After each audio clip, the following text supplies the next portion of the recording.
Welcome, learners. As a senior AML compliance officer, I am absolutely thrilled to guide you through this explainer on the Financial Action Task Force, commonly known as the FATF.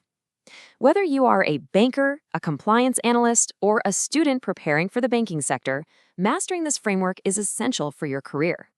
So let's dive right in and build a strong foundation for understanding global financial integrity.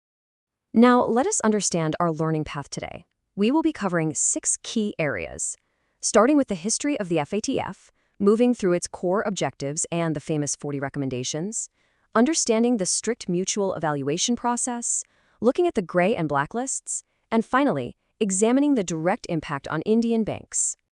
Let's begin with Section 1, History and Global Network. At this point, please note how the mandate of the FATF has evolved over the years. You see, the organization was established back in 1989 by the G7 countries with just one single objective: to combat money laundering, particularly from drug crimes. But, as we know, criminals constantly adapt, and so regulators must adapt too.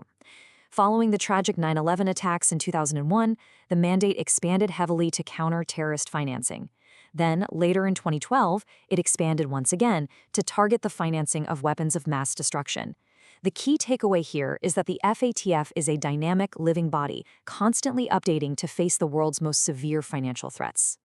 Now, you might be wondering, who actually makes up this powerful intergovernmental body? Well, the FATF's core group consists of exactly 39 members. This includes 37 member jurisdictions and 2 regional organizations. And yes, India is a very proud core member of this group, actively helping to set the global benchmark for financial integrity. But wait, if there are only 39 core members, how does the FATF monitor the entire world? Friends, this is very important. The FATF standards actually apply to over 200 jurisdictions globally. This massive reach is made possible through a network of 9 FATF-style regional bodies. These bodies, like the Asia/Pacific Group, for example, actively enforce the FATF standards in their respective regions. It essentially creates a global shield against financial crime. Moving on to Section 2, Objectives of the FATF. In simple words, the FATF protects the global financial system by setting strict international regulatory standards. They basically act as a global policy-making body, pushing countries to enact strong legal frameworks to combat dirty money, stop terror funding, and halt the financing of dangerous weapons.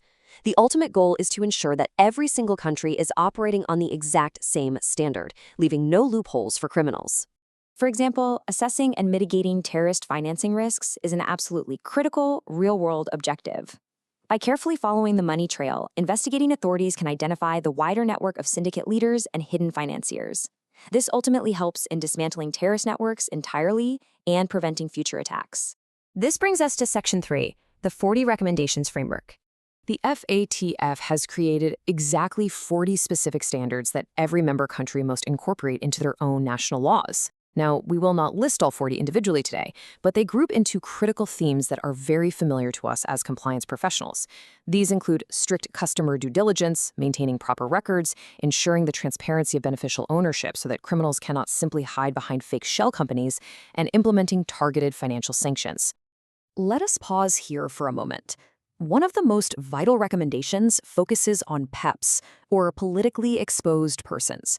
Because these individuals hold prominent public functions, they naturally carry a much higher risk of being involved in corruption or bribery. Therefore, the FATF strongly requires financial institutions to identify these individuals and apply enhanced due diligence to their accounts.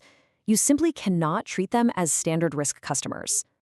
Furthermore, these recommendations are highly dynamic. The FATF continuously updates its standards to cover new technologies, which includes virtual assets and crypto platforms.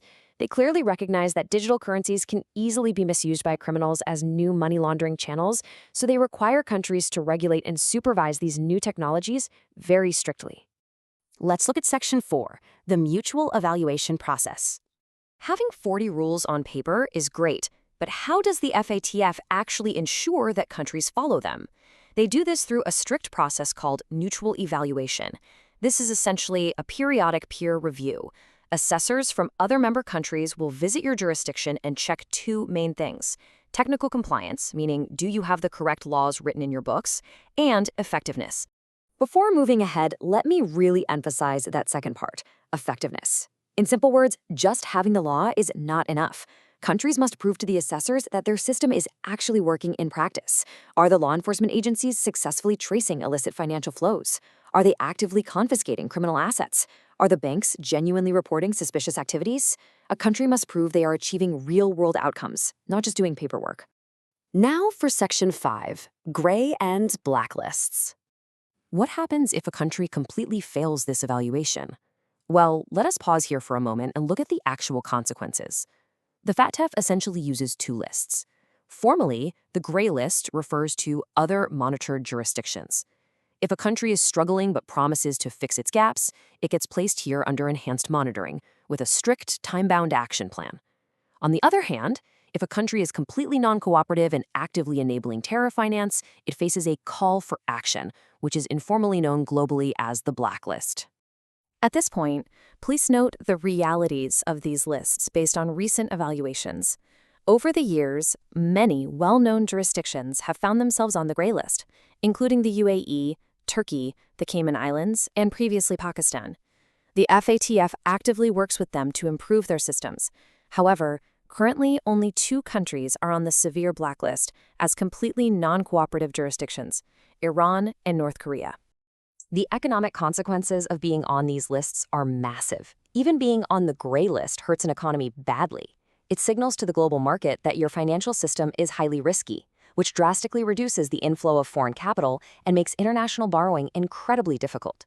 And for those on the blacklist, they face severe global economic sanctions and are largely cut off from the international financial system entirely. Finally, let's move to Section 6, Impact on Indian Banks. Friends, this is very important. The FATF standards are the absolute foundation of India's Prevention of Money Laundering Act, or the PMLA.